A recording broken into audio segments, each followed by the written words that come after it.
And we have an exciting program for you today. Two main topics. We're starting with our new STM forecast of the trends in our industry. And later on, we're looking at artificial intelligence, another big topic. And before we jump into the program, I wish to thank our sponsors, as always, because please realize that we cannot organize these events without some support from our sponsors. And today we thank Access Innovations and Areas, and also Research Information and Strave, which is a rebranding of formerly called SPI. So thank you for the sponsors. And I would like to hand over to IJsbrand-Jan Albersberg of Elsevier, who is the chairman of STM's Standards and Technology Committee. And IJsbrand-Jan would like to welcome you. IJsbrand-Jan, are you there? Can I hand over to you? Yes, you can. Good afternoon, good morning, or maybe even good evening for some already. Into this third day of the STM Spring Conference, the Innovations Day. As in the last couple of years, the Innovations Day is a sort of an important part of the conference, and in this day we present new thoughts, new initiatives from the STM Association, from members in the associations, all to build on the mission of advancing trusted research. The STM Spring Conference Innovations Day is organized by the Standards and Technology Committee, and the Standards and Technology Committee supports STM in advancing trusted research, and we do that by developing standards and technology to make access and use of research outputs easier. We are focusing also on open science, and we want to improve the entire process of scholarly communication. At the right hand of the slide, you see that the Standards and Technology Committee is built from a wide variety of members of the publishing community. And we have commercial publishers in there, discipline-specific publishers. We have society publishers in there. So it's a wide variety, but also a broad variety of publishers in here. Together, we all want to focus on improving and ensuring the quality, the trust, and the integrity of the research that we process, that we publish, but also of the support in that the whole research process with the things and with the initiatives that we undertake. If we look at what the Standards and Technology Initiative, Standards and Technology Committee is undertaking at this very moment, you see a list of the initiatives that we have. We are, of course, working every year again at STM, the Tech Trends. We have introduced in 2020 the STM Research Data Year, and we continue with the research data program in STM.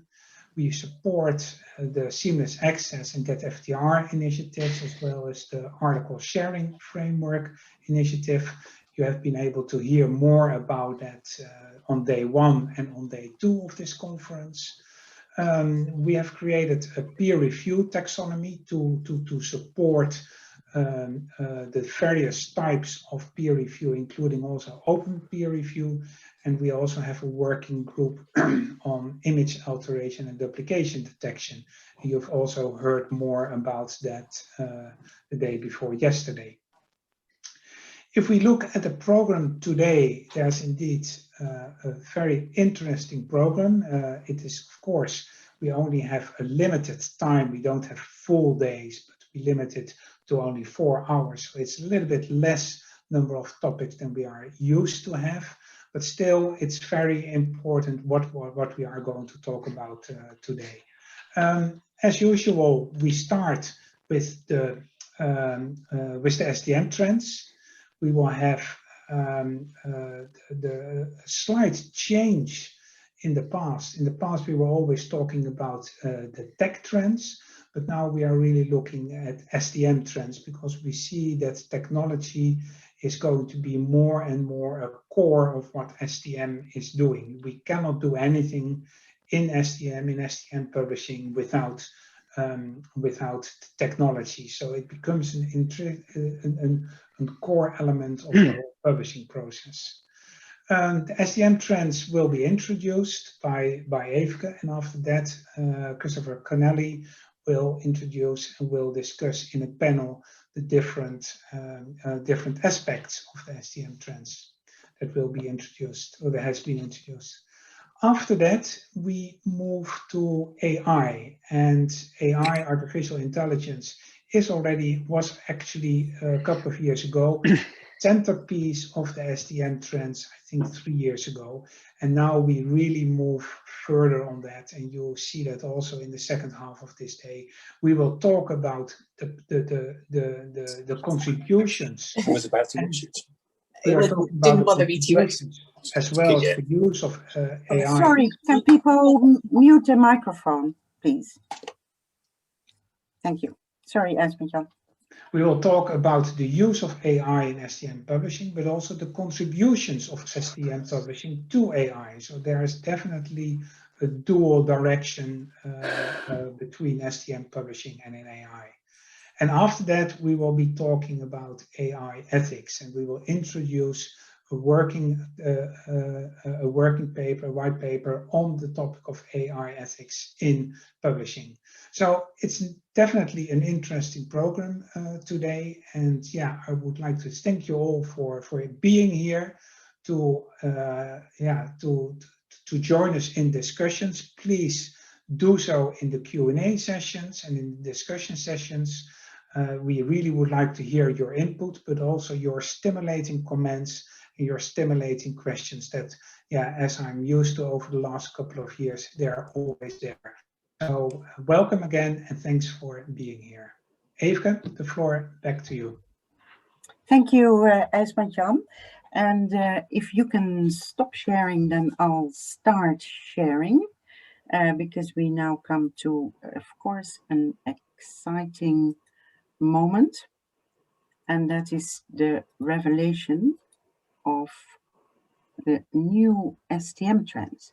And as Espen-Jan was already saying, the first innovation is already on the cover slide, because in other years we used to call this the STM Tech Trends, and this year we call it STM Trends, because in the past we saw technology as the main change agent in our space, but technology, as Espen-Jan explained, has become such a intrinsic element of our business that it's no longer about technology, it's about everything else that is happening everywhere in scholarly communications.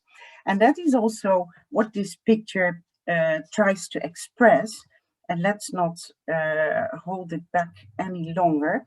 This is this year's infographic, and it depicts a river delta landscape as a metaphor for the stream of research outputs and scholarly communications and publications. The motto is, "Let's go upstream, seeking the source of trust and truth." The image tries to convey how crucially important the publishing process is for establishing trust and integrity across research and academia, not just downstream at the conclusion of research projects, when articles are being written, peer-reviewed and published, but also when they find their home in, for example, article cities, get shipped in read and publish deals, and arrive on platforms in the content scene. Now, even more than ever, our focus moves upstream, where trust and integrity find their bedding within the flow of research. And important about this picture is that that river of research output gets fed from many sources, many rivulets, many creeks. It comes from many different spots. Sorry, I have to ask people again, could you please mute your microphones and keep cameras off as well? Thank you. So the river gets fed from many sources and many rivulets, but also it finds many different streams to the content seed. People can really choose where and how they want to share their research outputs. And there's also a lot of infrastructure in this picture. And that infrastructure is directly related with the publishing process and with a lot that publishers do. And I'd like to wander with you through this picture, through this landscape. But before we do that, and before we go into the substance of things, I would like to say a little bit about the process. People who've been to these trends launches before, you know that this is really a collaborative piece of work. We do this with representatives of 25 to 30 of STM members. And in the past, we used to lock ourselves up for a whole afternoon or sometimes even a whole day and discuss between each other where we see the main things going. Because what we want to do, the aim of this exercise is to show and to identify all the elements that will really impact our industry and our business in the next 3 to 5 years.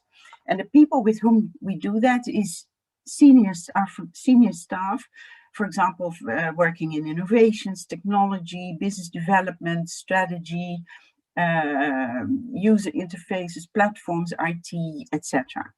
And this year was, of course, very different from other years because we had to do it all online. So instead of the lively discussions, as you see them at the bottom of the page, we had a Zoom meeting, actually 2 long Zoom meetings, as you see them depicted on the left side of this slide. And we spent twice 3 hours to discuss between ourselves where things are going. And also the discussion was a little less free flow than we could do in a live environment. We had to structure it a little more, but we still stuck to the well-known Delphi method. Delphi method is a forecasting technique that has been around for decades. It's especially popular when forecasting technology trends. So that's why we're using it. It's a simple method. The idea is that you bring experts together and we regard all these representatives from our different member companies as the experts. And then in 3 or 4 discussion rounds, we try to come to consensus and see where we agree on the major trends. And in the past, we used to do that with a lot of scribbling on the flip charts, as you see at the bottom of the picture. This year we used Wordles. We processed all our discussions into Wordles, and you see a few examples of that as well. When we're launching a new infographic, people always ask me, what did the previous ones look like again? So I made a little compilation of the last 6 years. And I also saw one of them already on Asban Jan's slides. That was the one here at the left bottom. And we made that one 3 years ago when we were predicting how important artificial intelligence would become in our business, in the publishing process itself, but also for research to find and detect and discover and also predict where things are going. And the second part of today's program is completely about artificial intelligence. So in a way, you can see that our predictions of a few years ago actually found their course into reality. Another one that I always like to point at is the one on the top left, which is already much older. It's one of the earliest we did. I think it's 6 or 7 years old.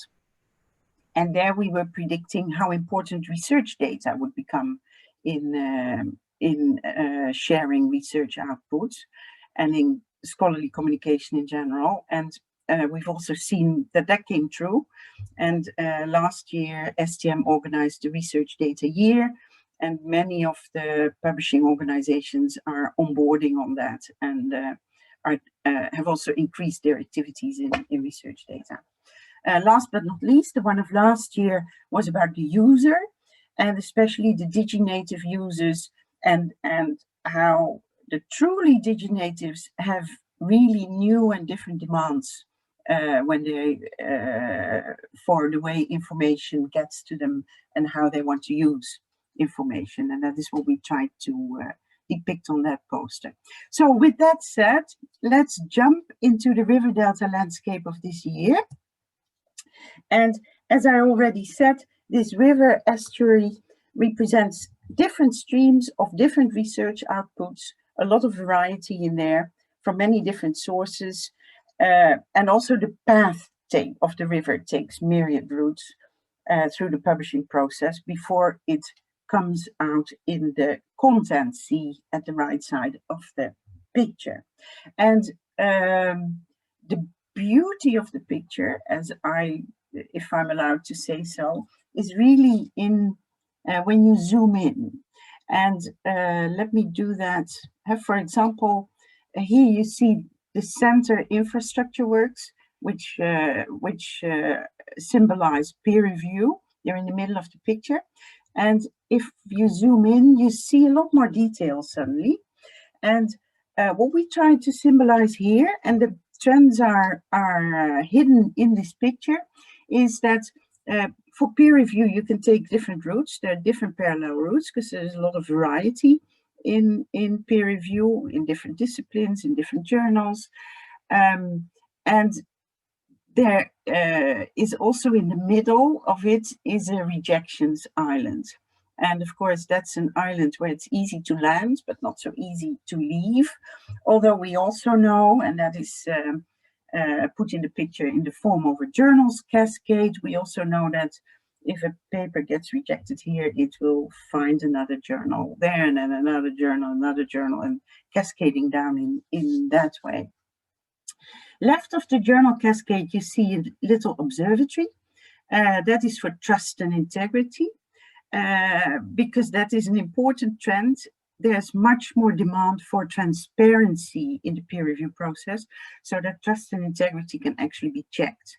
And that is trust and integrity in two ways: the trust and integrity of the peer review process itself, but also the trust and integrity in the research of the article.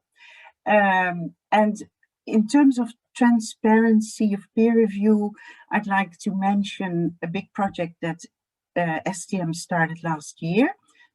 Project is called Transparent Peer Review, and there we've published a taxonomy so that journals can more clearly indicate what kind of peer review took place. And if all publishers use the same terms, then at least readers and editors and users of journals can also understand better what the peer review process entails. That taxonomy is now being tested among 10 larger publishers who each try it on 40 or 50 of their journals. And it's first tested at the journal level, and later on it will also be tested at the article level. Okay, back to the picture. You also see between the peer review locks and sluices, you see some buildings for research. You also see a preprint server, MedArchive. The preprints in the medical area are creeping up more and more closer to the peer review process. We saw, that's another important new trend, we saw how last year several medical journals have started to collaborate with medical preprints, also to speed up the whole production and publishing process. And of course, there was also a demand that came from the COVID pandemic. You can also see that one of the peer review streams goes into a fast track. That's also, of course, an increasing demand. And close to the peer review locks, you also see Article City emerge. And in Article City, some of the prestigious journals have erected impressive skyscrapers. Some of them house in a gold tower that symbolizes gold OA. Across the river, you see a diamond city for diamond and sponsored OA. But you also see smaller flat buildings and also smaller houses. And important to see as well, there's a second island a little further downstream from Rejections Island, but not too far. And that is Retractions Island. And Retractions Island has a bridge over it because there's also a growing demand and a growing call, another important trend, to have more transparency on retractions. Also on the retraction process and the different varieties of retractions. So as STM, we also participate in a project for taxonomy on retractions, which is now in the stage that 6 different categories of retractions have been identified, so that journals can also make it more clear when something is retracted or not, or in the process of being investigated or whatever. An important detail on that island is the little graveyard. And that is because every retracted article should have a tombstone with metadata, so that people who stumble onto such an article in whatever way, because articles can appear on so many different sharing platforms nowadays, that the metadata will indicate, and that is the tombstone, that the article was actually retracted, so that people don't cite it in the wrong way. Okay, so this is to give you some kind of detail. And for people who ask, why do you make a picture like this? Actually, we hope that in each of these elements, you find a source of inspiration, and that you can discuss with your colleagues and say, well, actually, we see this happening more and more. How can we apply that to ourselves? How can we improve scholarly communications? Okay, let's look at another section in this landscape. That is Article City. You already saw some of the skyscrapers, but there's more here. There are also open access suburbs with many smaller houses, smaller journals, but a lot of green open access taking place. There's a free to read beach. There's also a premium park for more premium information, which sometimes has a price tag to it. So you see a little paywall there. And there's, of course, a hospital for clinical journals and for medical research papers. And to the right, you see a container terminal, a harbor. And in those container terminals are the large volume publish and read deals. And of course, the ships with those terminals, they travel up and down the river for the publish deals upwards, for the read deals downwards. And that's another important trend in our landscape. Onwards, a third sector in this picture is the visitor center. And if we zoom in there, we see that apart from a visitor center, there's also a library. The library has, of course, seamless access. That is another big project that STM and ISO do together with several internet providers. And there's a news kiosk for journalism about science and research results. This is the area where the people from outside research and science come to remain abreast of what science is doing. You also see a social media roller coaster there, where things can wildly go up and down, sometimes nearly spin out of control. But it's also an important new element and a new trend. You see very close to the visitor center, you see a lighthouse. And the lighthouse is the beacon, a beacon for those who are underserved around the world in terms of scientific literature. And if you zoom in a little closer, you see the icon of Research for Life, which is another big project in which STM engages, and that facilitates access from free access from poorer countries around the world. And it's a program that's already been in existence for, I think, 15 or 20 years or so. Then, of course, let's not forget the content C itself, and let's watch what happens there. We call the content C the sea of syndication. It has many content platforms, but also social network sharing platforms, even a piracy platform. And you see a lot of speedboats crossing from platform to platform, and those are the search and discovery tools that are around in the content C. Watch the helicopter hovering over. It has the icon of GetFTR, another important project, as Jan mentioned it already. And GetFTR helps to get users to the best version of an article to whatever platform they have access to. So that's a helicopter that can easily go from platform to platform. Again, the read and publish container terminal is there, the lighthouse for Research for Life, and some seagulls. And we think that the seagulls could be the many startup companies, which we often find in the search and discovery space. And as that happens with seagulls, they come and they go, and sometimes they stay a bit longer and sometimes very short. It's sometimes a bit more ephemeral. I also want to point out at the right side of the picture that there's a submarine, and the submarine stands for new business models. Another important trend. New business models can pop up everywhere from the deep, and sometimes at places where you didn't expect them at all. Onwards, very close to the content sea, we have a peninsula with an AI factory and a lot of data storage, which you find here.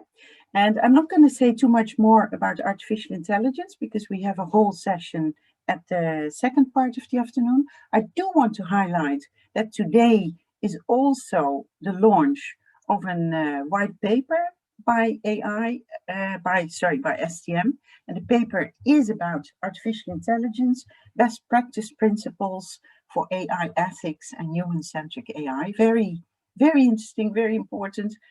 Working group worked on it for 2 years, and this is a very good result. You see the data storage there with a lot of fair data. I already highlighted how important research data has become.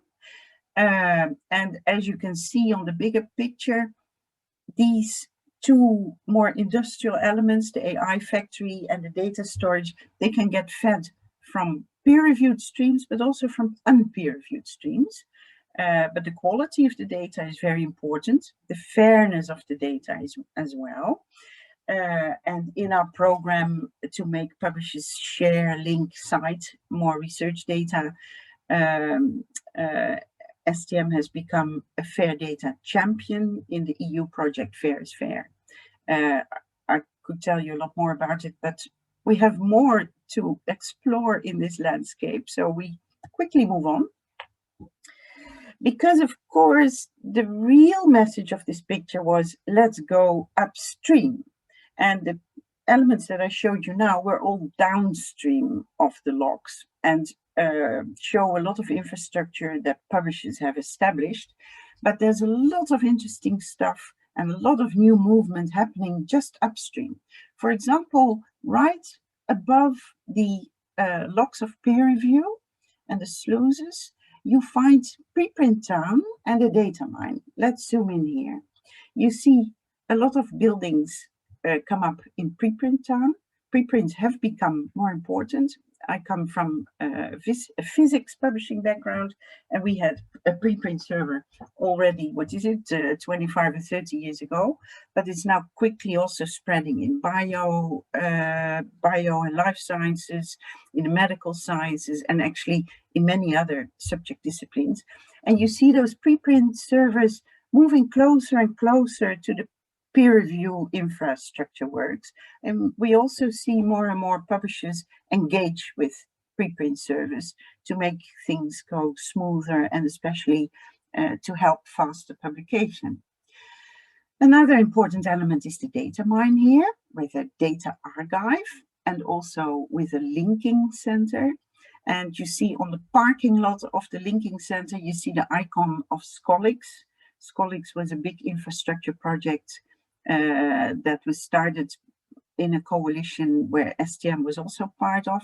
And you see the Scolix symbol there. Scolix is a linking framework between publications and data so that people can jump from publications to the related data, but also if they're in data sets can find all the relevant publications that belong to it. You see academic acres, you see scientific communities, scientific societies, and not all is only merry and good. We also see a big polluting factory very close to the peer review works, and that is a paper mills factory. And you can see it pollutes the air, but more dangerously, it also pollutes and puts a lot of poison in the water. And a lot of publishers are now struggling with fake papers that come from paper mills.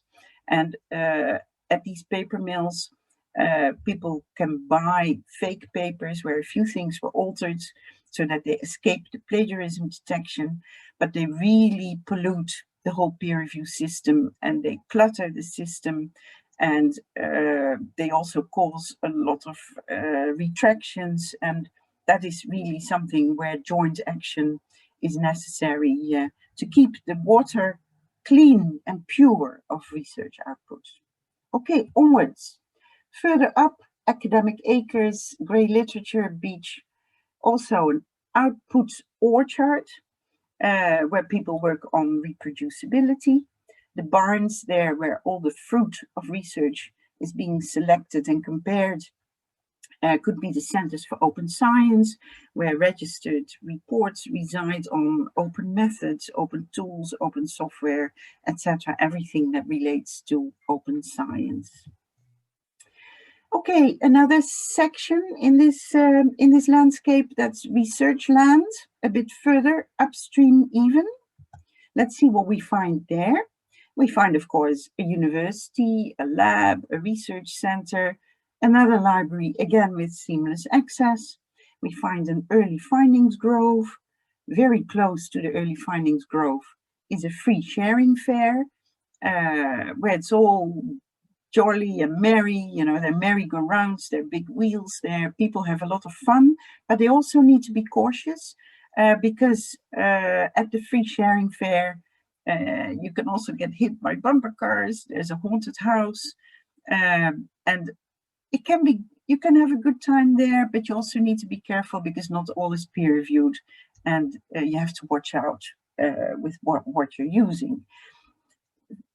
Not coincidental, very close to it is the swamp of suspect science, where people can get stuck or even get lost in the fake science jungle. So important to be careful and watch out. In research lands, we also find the woods of truth. And this year, our brainstorm group had a long discussion about trust and truth in science. Therefore, the subtitle, Seeking the Sources of Trust and Truth.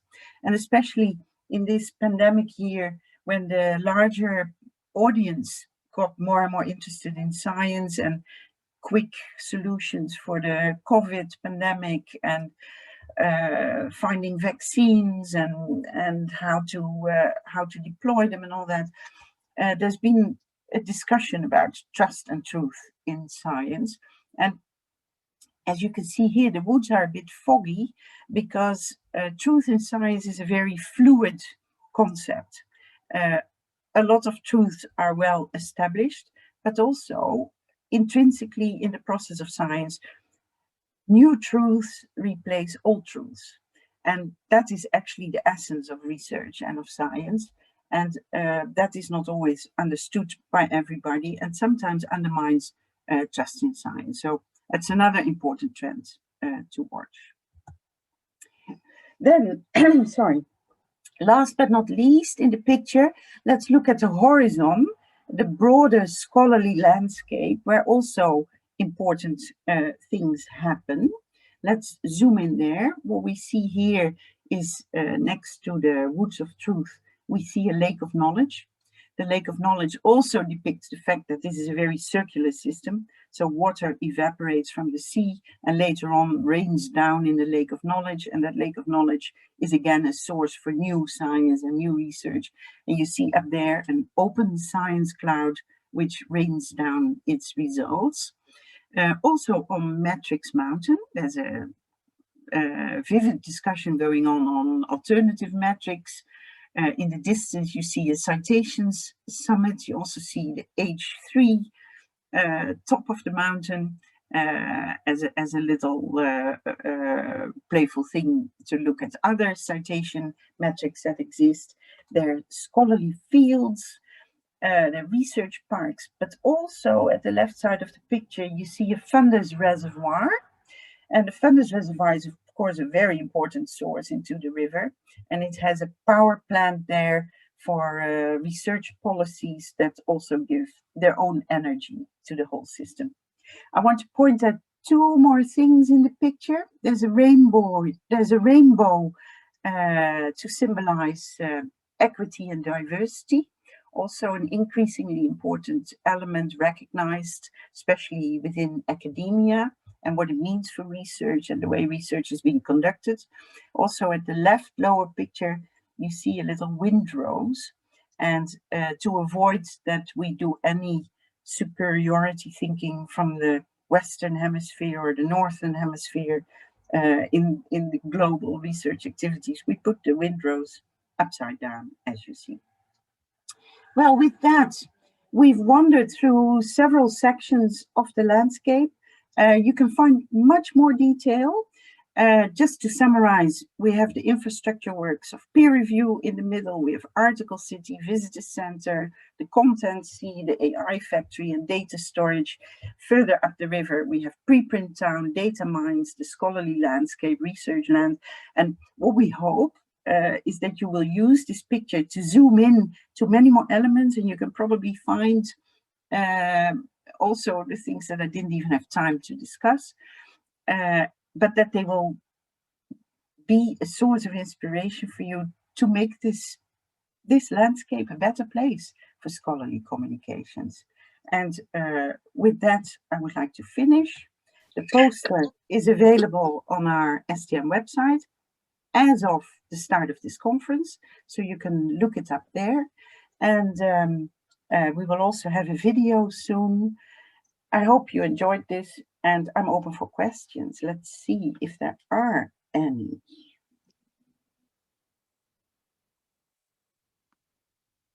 I'll stop sharing at this point. Yes, there's a link to for the download in the chat. I don't see any questions, so given that I'm already a little bit later than planned, Christopher Keneally is ready to discuss the outcomes of this poster in a panel. Chris, are you ready that I hand over to you? Indeed, I am. Thank you very much indeed, Eefke, Smit, and welcome everyone. It's my pleasure to join you for Innovations Day as part of the 2021 STM Spring Conference. I'm Christopher Keneally at Copyright Clearance Center. I host our podcast series, Velocity of Content, which is also the name of the CCC blog, both of which may be found at copyright.com. For several years now, I've enjoyed the opportunity to follow Eefke Smit's summary of STM's Future Lab Committee annual brainstorming sessions with a roundtable discussion. Each time, I have marveled at the ingenuity that goes into creating the STM Trends graphic or infographic. The latest example is especially creative.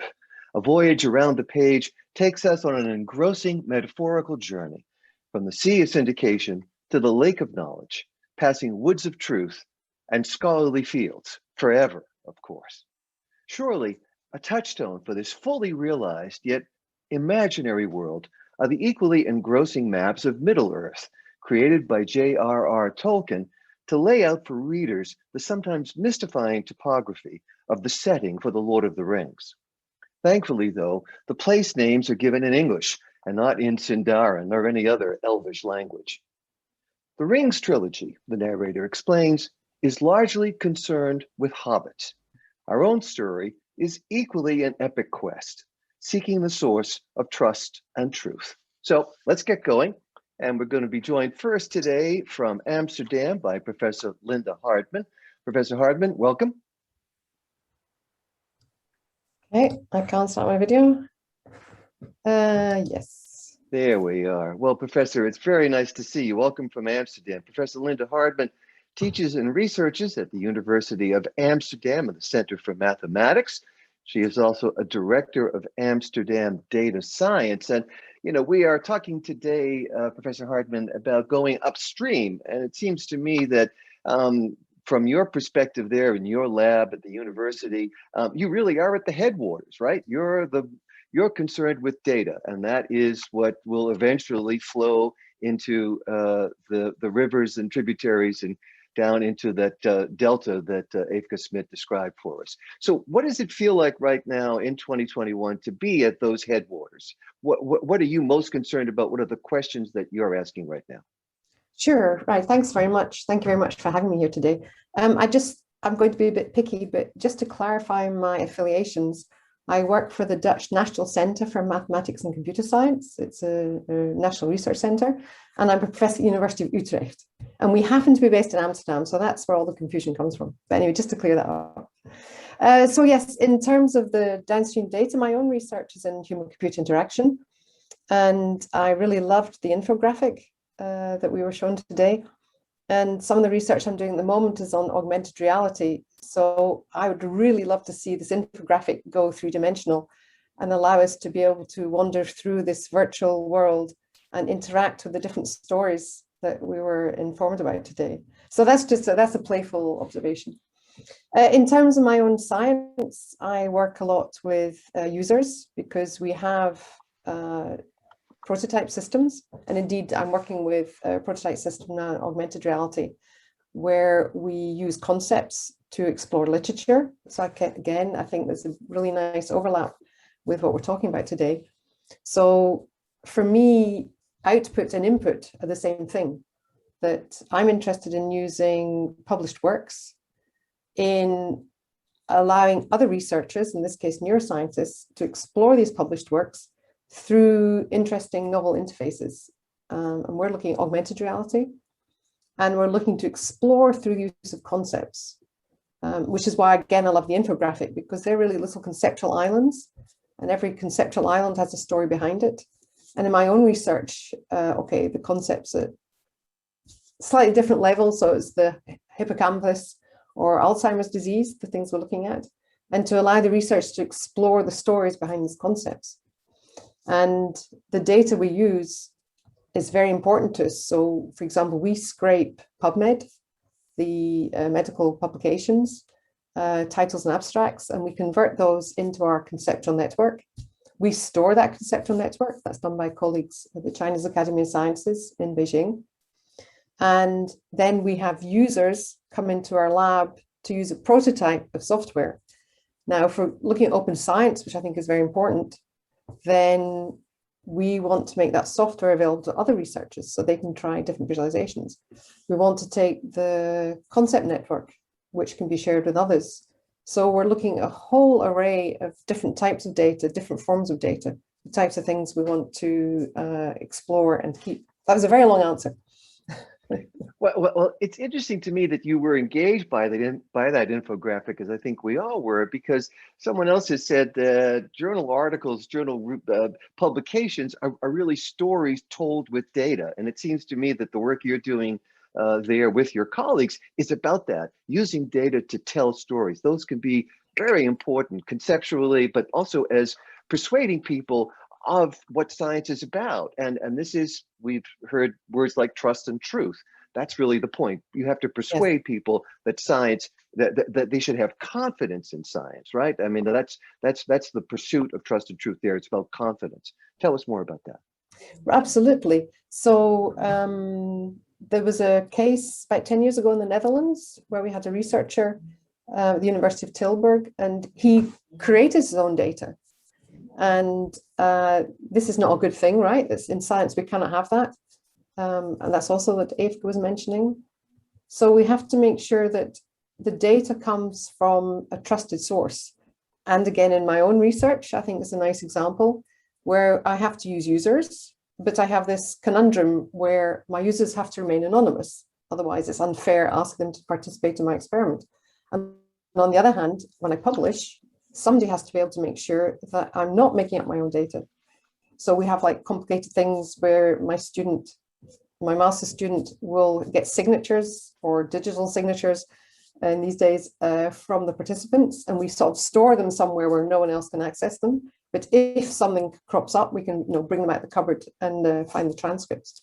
So it's this, we want open data, we want open science, but some things we can't reveal to the outside world, but there should be checks and balances there. Well, as you say, as a politician in the United States once said, you're entitled to your own opinions, but you're not entitled to your own facts. And that researcher, I think his name was Diederik Stapel, he wanted to be entitled to his own data. And so that's really not something that science allows. You mentioned that the importance of privacy, data collection, and the kind of work you're doing involves human beings. Talk about not only storing data, keeping data, being able to go back to the data, but about the really thorny question of when you need to get rid of the data. That's an interesting policy challenge. Another very good question. So a master's student a couple of years ago, he was working with open data, and you think, oh, it's open data.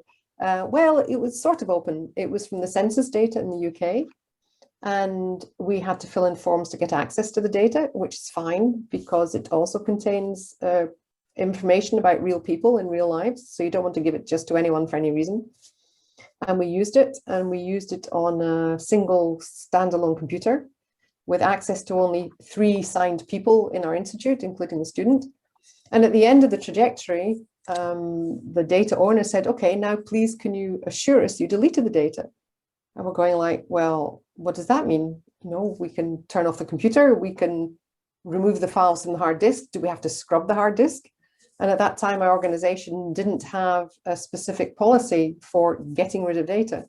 So it's something that we have to think about as a community, both scientists and perhaps publishers as well, if data is sensitive in this way. So it's a question to be asked, I'm afraid. I don't have an answer.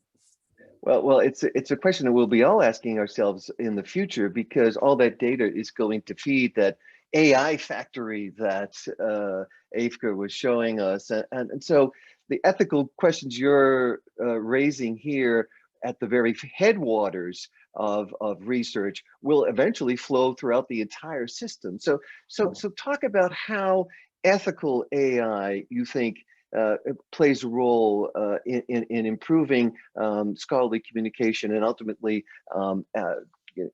addressing the public policy questions, the need for the public to have this science. Okay, so I think there are a number of questions in there. I'll only address yes, there are. So I think one, in terms of scientific data, that we as scientists need to be very aware, as many scientists are already as part of the training, about which data we are collecting. So you have to be fair at source, fair in the sense of not discriminating against any groups, and being inclusive in many different ways perhaps you didn't think about. And we can certainly learn from the medics, because they've been doing that for many, many years. In human-computer interaction, we're learning more as I speak. So I think that's one thing, that you really have to be aware of in data analyses, that you can get biases just because of the different sizes of the groups you're working with. And on the other hand, there's, in terms of talking to society, how we translate these notions to people who read newspapers from many different backgrounds. And I think there is very difficult, and visualizations can help, perhaps slightly different from the infographic we saw today, but showing people how different variations can influence the numbers you get out at the end, and really helping people understand that just because the computer says so, it doesn't mean it's true. And I think their transparency becomes very important, that the algorithms, perhaps not necessarily opening them up in the middle, because many of these data analysis algorithms are a black box, but at least having some way of seeing the data that goes in at the beginning. And perhaps, again, if this is private data, we need a trusted body in between to do the assurance for ourselves. So again, there's plenty of questions to be asked and interesting answers to be had, but perhaps not. Yes. Yeah. Well, in fact, I think finally you're making a good point there, that because the data is flowing through the system ultimately to the public, data is no longer in the hands of data scientists. It's going to flow into organizations, institutions, ultimately to individuals.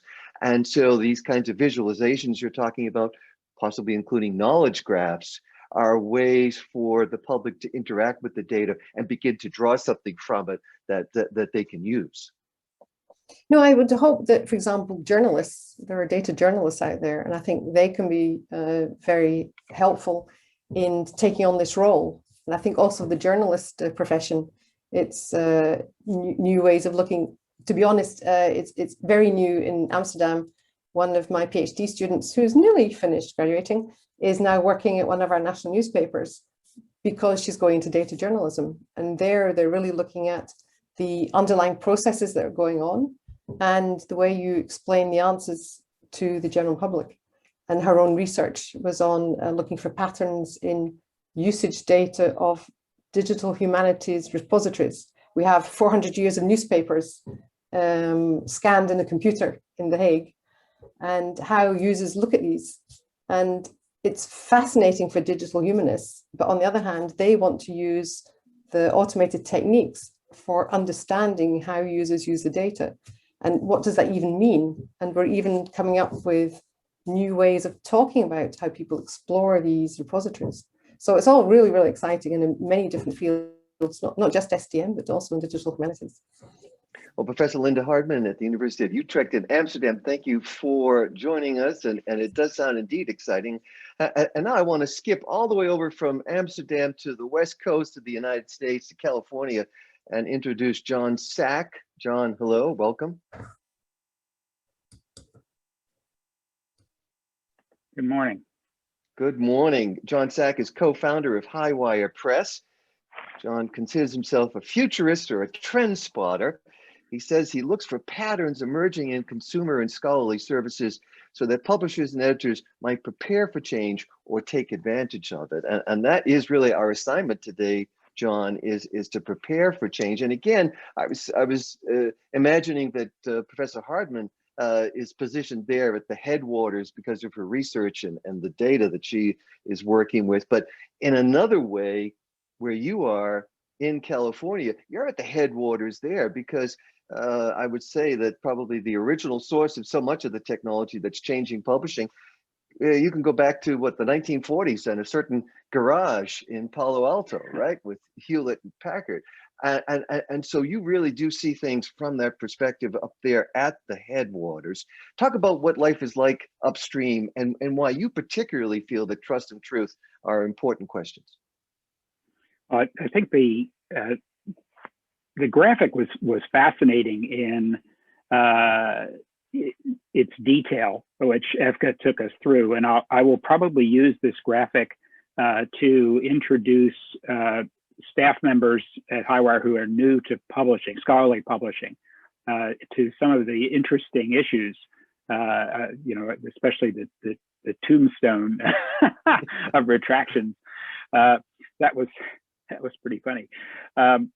But I think the main thing that I'd like to think about is the overall metaphor, if you will, the forest, rather than the trees, and how difficult it's going to be to go upstream. I mean, most of our languages have some kind of metaphor of how hard it is to, if you will, swim upstream. And there's a reason for that. It's against the current. And I think we in STM and STM technology should be aware of what it would mean to go upstream. You know, one of the things Eefke talked about is that there's a flow downstream, and that itself suggests that this stuff is dynamic. It's constantly changing as there are new tools introduced, new technologies, new sources of data. Linda, you know, it's wonderful to know that there's formal education in data journalism, because we can see how important that has been during the pandemic to convey to people what's going on, and not just scientists, of course, but policymakers and members of the public themselves. So I think, you know, the metaphor of going upstream suggests that there are tributaries, smaller and smaller streams as you go upstream that are feeding the major flows that are downstream, and these are varied. They're coming in from different places and going to different places, and we need to recognize that there are many, many ways people are creating these flows. And if we're going to go upstream to engage with those people and their data, then we're going to have to be able to work with a greater variety of tools, data sources, data files, data file types, and so on. In a way, the metaphor I was thinking of was it's like working at somebody else's desk, or these Zoom days, it's like working at somebody else's kitchen table. You know, you just have such a variety. Actually, the metaphor might be working in somebody else's kitchen. Have you ever tried to prepare a meal in somebody else's house? I mean, suddenly you realize, I don't know where the utensils are. I don't even know where the trash can is. And I think as we go upstream, we're going to see how hard it is, but it's worthwhile to do, because that is in fact where we will get more transparency and more reproducibility, is by preserving not only data, but access to the data that is being summarized in these the studies that we publish. A researcher, so I also got started in this business through human-computer interfaces. That was 25 years ago. And I remember one of the things that researchers were telling me as I was doing the interviews was that the publishing process to them is one of fitting their round pegs into square holes. That is the containers we call articles, and how they have to throw stuff away to be able to create the formal article. And that so much of what we're going to be doing as we go upstream is allowing those things to stay attached to the scholarly article. And I'm not saying be put into it necessarily, but be connected to it. That rather than trying to attach it at the end of the publishing process, almost all of our platforms now have this concept of supplemental data, which might be supplemental figures, it might be supplemental data sets, it might be supplemental citations, references, and so on. The whole concept of supplemental suggests something that's tacked on at the end, when actually that stuff was there at the beginning of the research writing process, and somebody made the researcher take it out because it wouldn't fit in the, if you will, in the PDF. So I think we're going to have to find ways to keep those things attached as we go upstream. Preprints are, I think, really important. I mean, not just for public health purposes, as we've seen in the last year, but preprints exemplify going one step upstream. And if you will, they are a formal type of container, but it's a container that's more or less under the control of the researcher rather than the editor and the publisher. And I think just imagine if we had 1,000 different preprint servers instead of a few dozen in our fields of scholarly research, how hard it would be to work with preprints. And I think that, if you will, is again an example of going upstream is going to be, because there are so many tools that we're going to have to connect to. We will probably need to develop standards. There might be just a few key tools, and those tools might have standards in them. We'll have to get good at identifying the major standards, so that we can communicate to authors about which types of things can be connected and how. We may have to define certain types of containers. And a number of platforms are doing this now, containers, if you will, that let you put code into a research article, executable code even, which has to be done pretty carefully.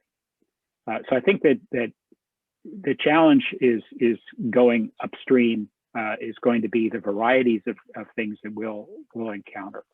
But it's important to do. As Linda said, you know, one of the other things I learned in my researcher interviews was that there was this concept in biomedical fields, and perhaps in many others, of wet labs and dry labs. That is, the people who generated data from actual biological phenomena, and then the people who analyzed the data. Well, those people who analyzed the data had to be able, if you will, to interact with people and the data that was upstream of them. And that was particularly challenging because at the time, our publishing systems didn't let people publish data.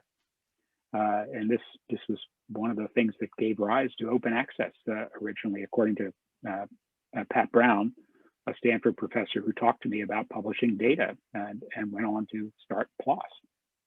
So right. I think we've got some interesting challenges ahead in going upstream, and they're really going to be worthwhile. Well, as you say, going upstream is a challenge. Just ask Eddie Salmon, I suppose.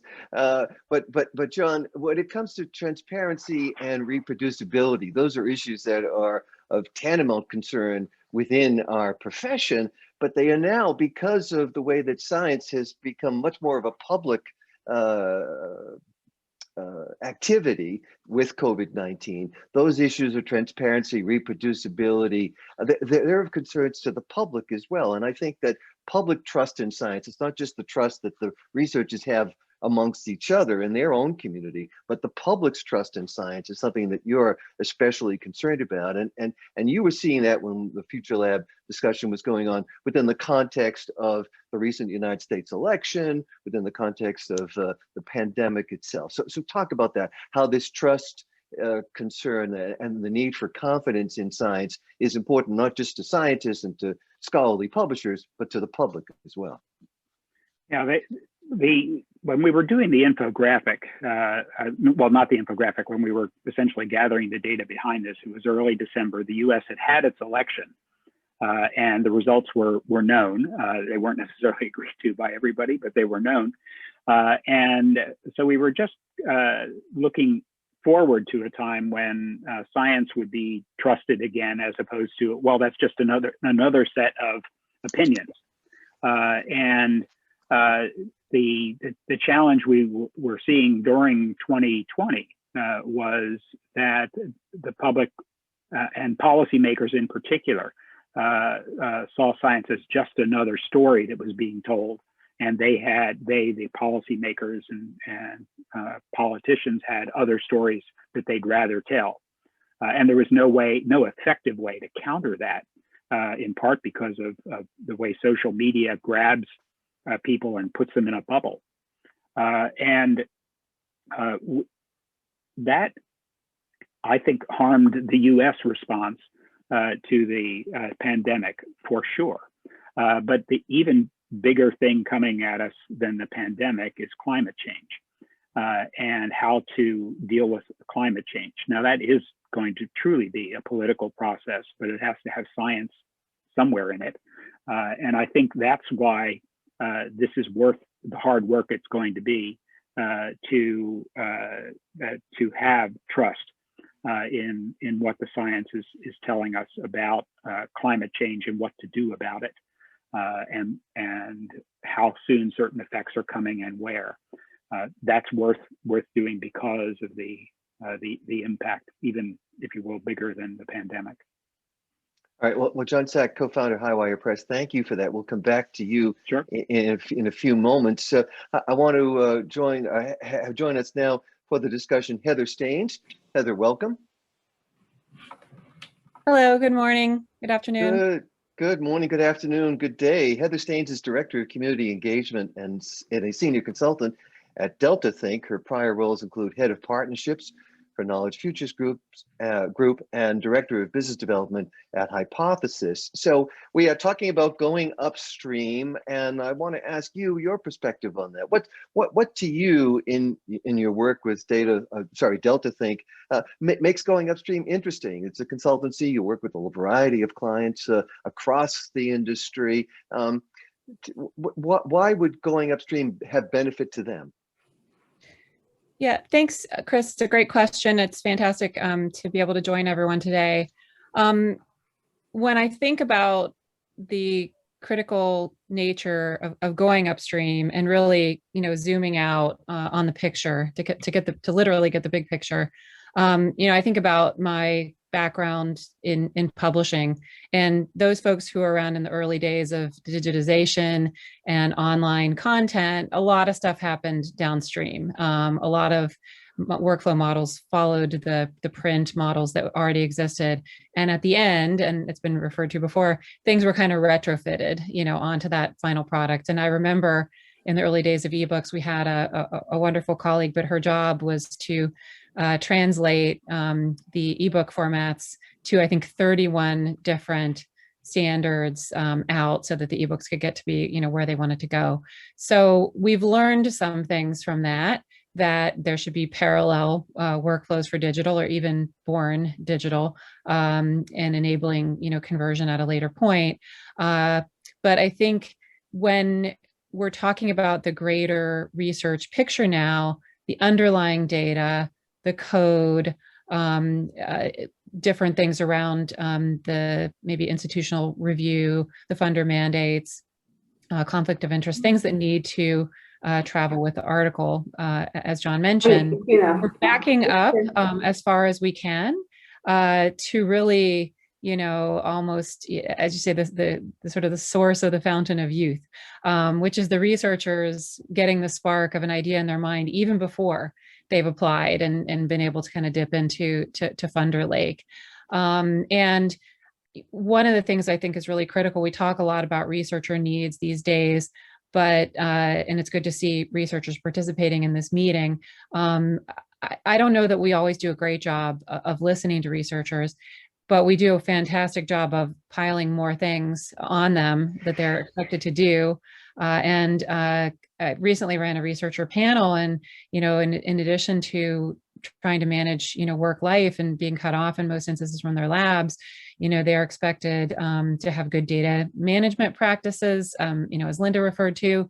They're expected to be able to follow good transparency and privacy practices, all the while getting published, which may be certainly is necessary for them for career and promotion, but they want to be in the lab. They want to be doing the research in many cases. And so, it's still seen as kind of an extra thing to do. When I'm working with publishers and, especially today in my new role with Delta Think, publishers are trying to get this big picture view. They're trying to make data-driven decisions. And I haven't had the chance to work with a lot of data in some of my previous roles, and many of you know I'm a historian, and so historians and social sciences have different types of data. It doesn't look like we initially imagine STM data to look like, but now every day I'm up to my eyebrows in data. Looking in particular, we have an open access data analytics tool that I'm still trying to get my brain around. So if anybody wants to be a guinea pig for me as a friendly, reach out. But it's to hear the stories that the data is telling, is extremely powerful, but sorting out which stories may, what's the greater weight of some stories, over others. And then the tapestry, as we kind of broaden out, to include multiple disciplines, that's not an easy thing, to sort out. And so I'm really looking forward to working with different types of publishers, different types of libraries, to really dig into that data and let those stories, sort of soar and bloom. Right. Well, there's a lot there to unpack. I was thinking as you were describing the important point around the displacement that has taken place for all of us in the last year as a result of the pandemic. If we were to think about the infographic, as I was looking at it, I saw those towers, the gold tower and the diamond tower and all the rest of it. And I thought, well, if it's anything like my city, those towers are empty now. Everyone has been, sent home from work, sent home from the office to work from home. And so these researchers that you're concerned with, they're a bit sort of floating on a raft or something like that. And that displacement, even if we do finally return to some sense of normal later this year or next year, that sense of displacement is likely to linger and have an impact. Yeah. Yeah, I think that I'm an early participant in remote working, and it was really startling a year ago to see, how quickly organizations had to change things up and get more employees online. for some of you who are here on Tuesday, you heard my rapid fire, update on, seamless access and Get FTR.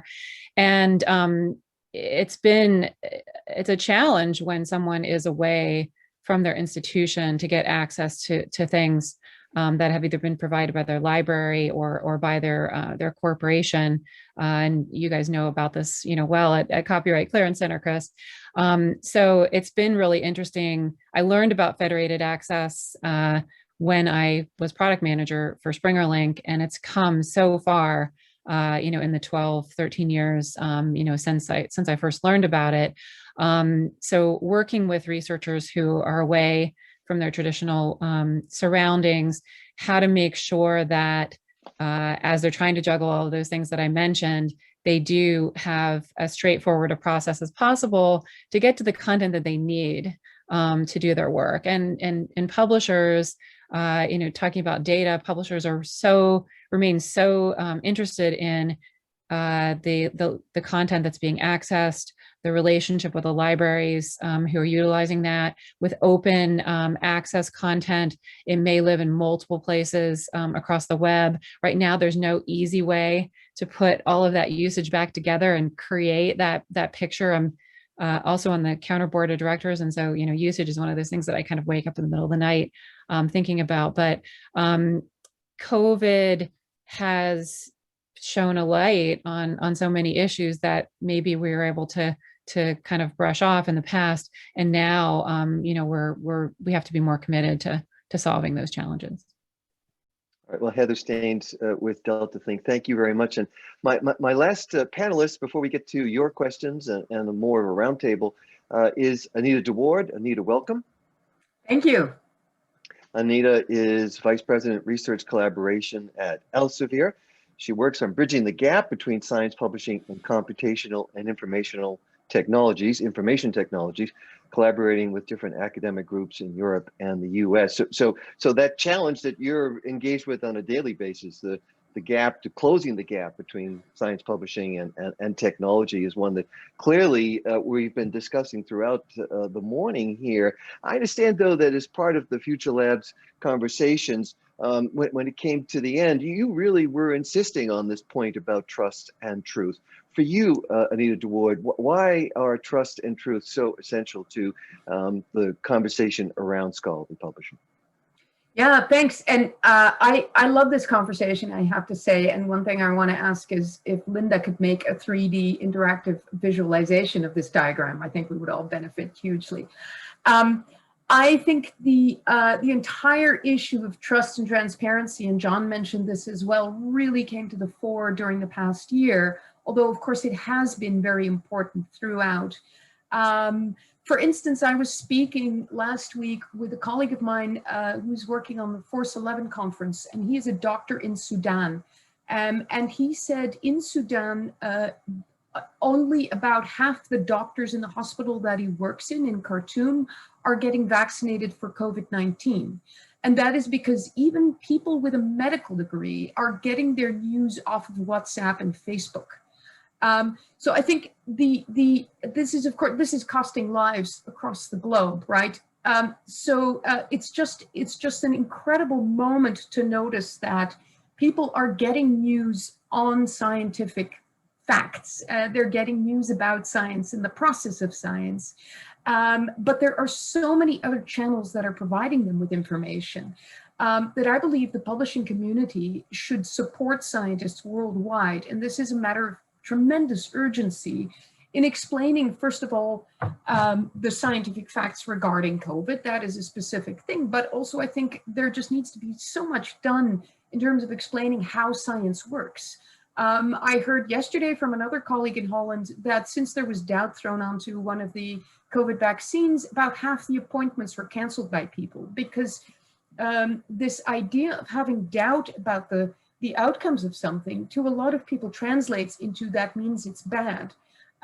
So I think in talking about this trust and transparency, and I'm really happy that STM is taking this on to such a degree, it is hugely important to think of the impact that not just the outcomes of science, but the entire conversation of science has on society as a whole.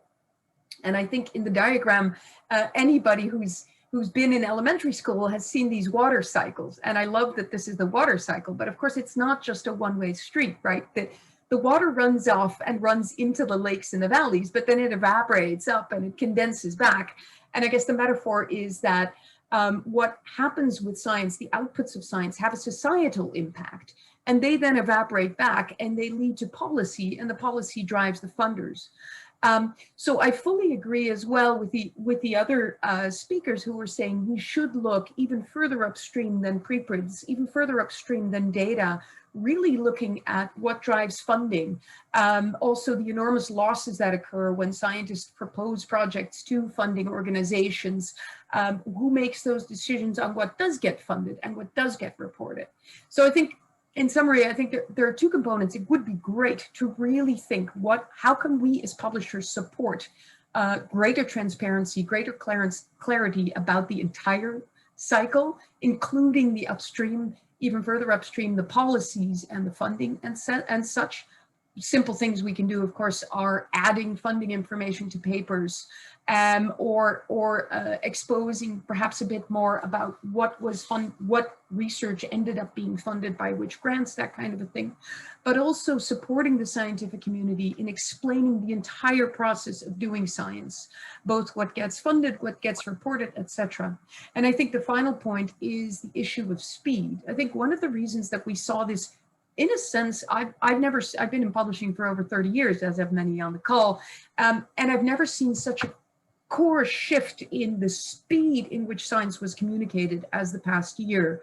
I have friends who are microbiologists and who kept sending Twitter links, and the communication mechanism was there were Twitter comments on preprints, and then there were comments on those comments on preprints, etc. So there was a almost instant cycle. People would track the preprints instantly and then comment on them on Twitter.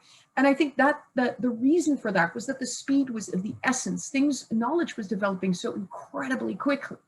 And again, I think as publishers, we could do a lot more to start thinking about how that type of instant system could be supported by publishing.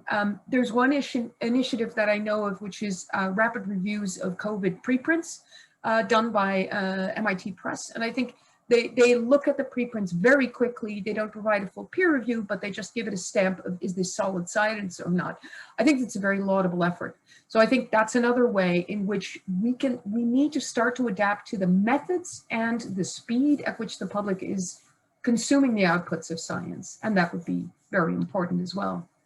Well, Anita DeWard, this charge you're giving to publishers to support the scientific committee, the scientific community, and I think beyond that to really help the public audience with understanding science and sort of improving their own literacy around all of this. These are missions that publishers haven't had before. So it really is, I mean, Heather Staines was talking about the added burdens to researchers. It's fair to say that there are some new burdens on publishers today.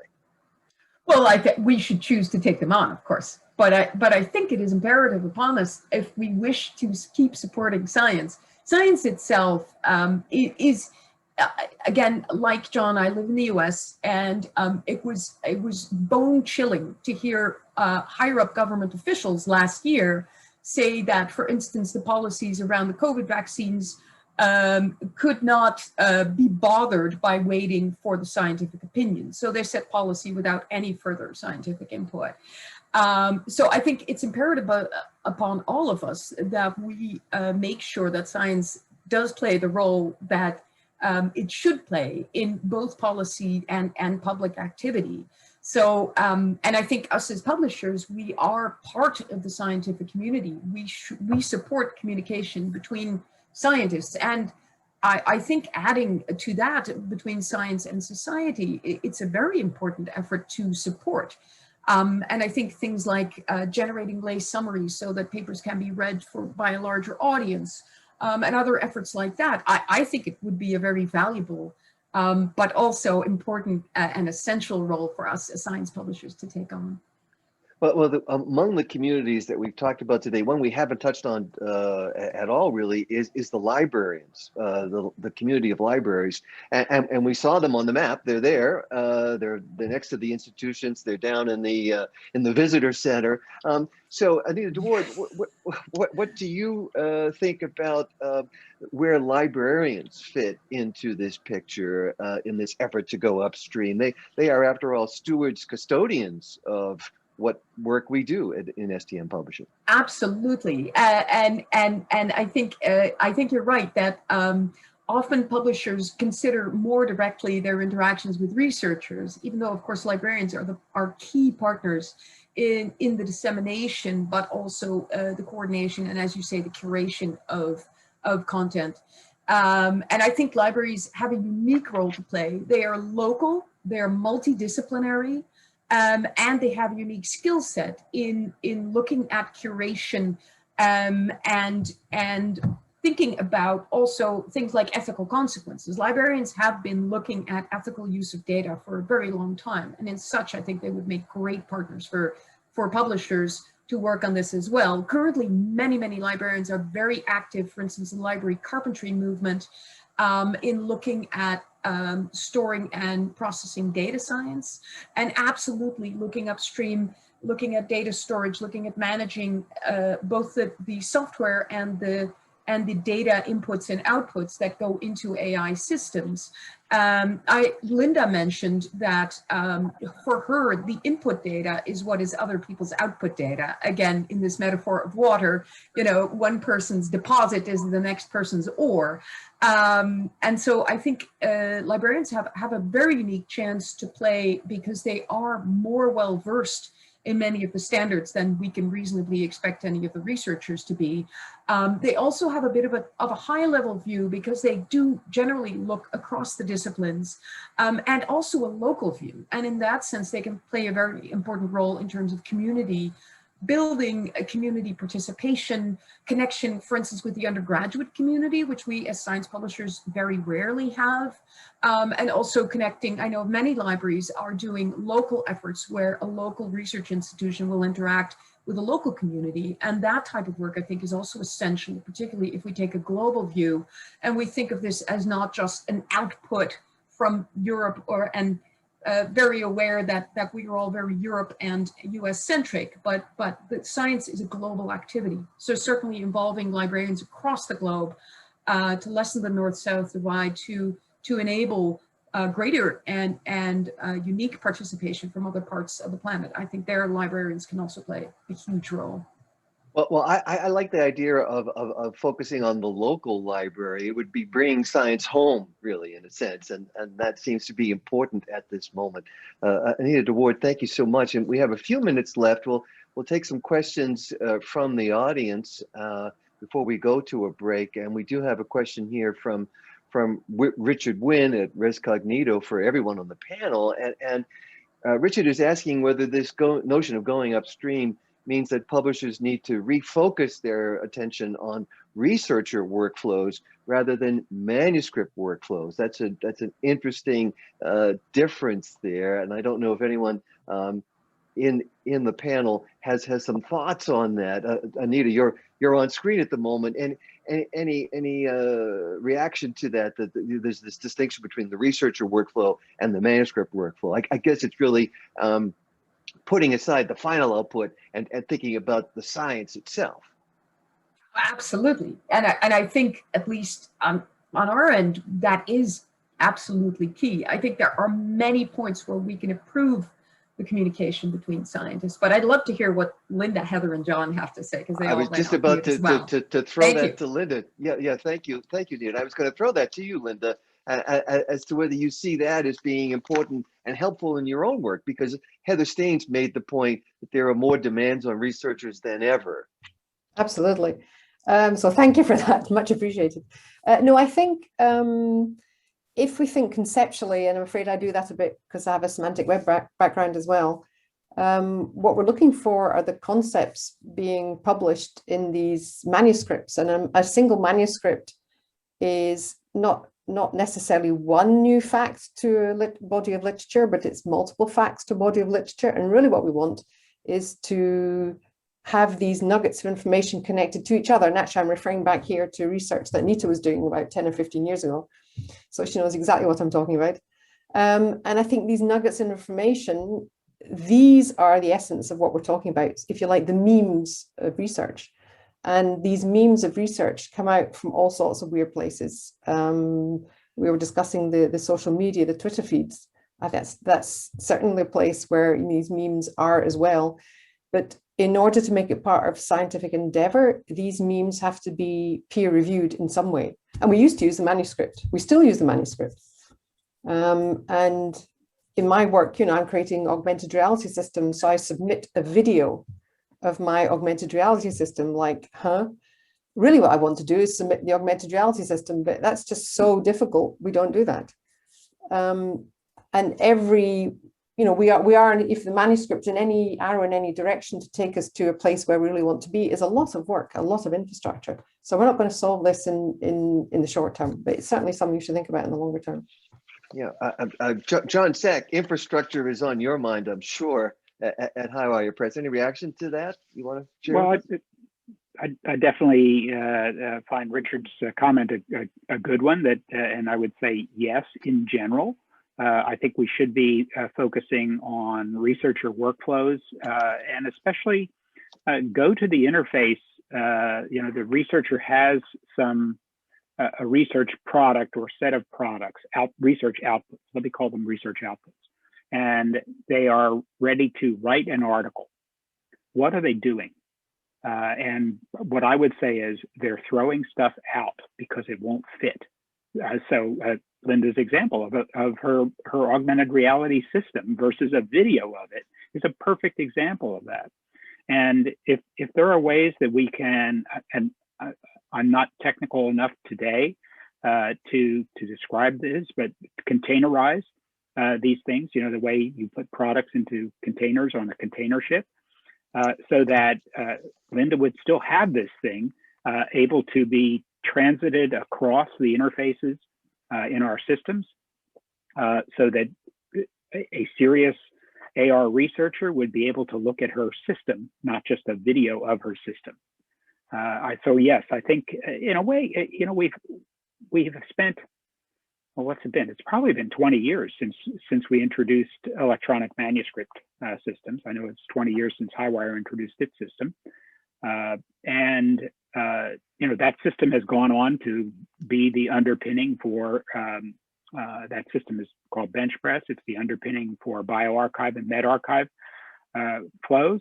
But I think I don't know, we could say problem solved, mission accomplished exactly, but I think we should be looking at what is the researcher doing in order to get ready to submit an article, and see if there are things that we are discarding, or things that are essentially on the cutting room floor because they won't fit the box of the article, and especially the PDF box. And this is why we have various conferences about, do we still need the PDF? Right. Yeah, good point. Yeah, well, we are coming up to the end of our session right now, and I guess I will give Heather Stain the last word on this, because you were the most empathetic, if you will, for the researchers. And, yeah, I mean, I think we do see publishers looking closely at researcher workflows. We see publishers getting involved with preprint servers. We see publishers, perhaps, getting involved in the data space and the like. But the libraries are going to be key partners here, because institutional repositories, if you haven't been paying attention, are not what institutional repositories were 15 years ago, where there was a lot of junk. There's serious efforts for organized and ongoing population of these repositories. And John said we might find ourselves in a situation with, thousands of preprint servers. Well, we are in a situation with thousands and thousands of institutional repositories. And if we can get the publishers and the researchers and the libraries, to work together, we can connect these things. Knowledge graphs was a topic for last year, so I won't, kind of harken back to that too much, but we're already in a really distributed system.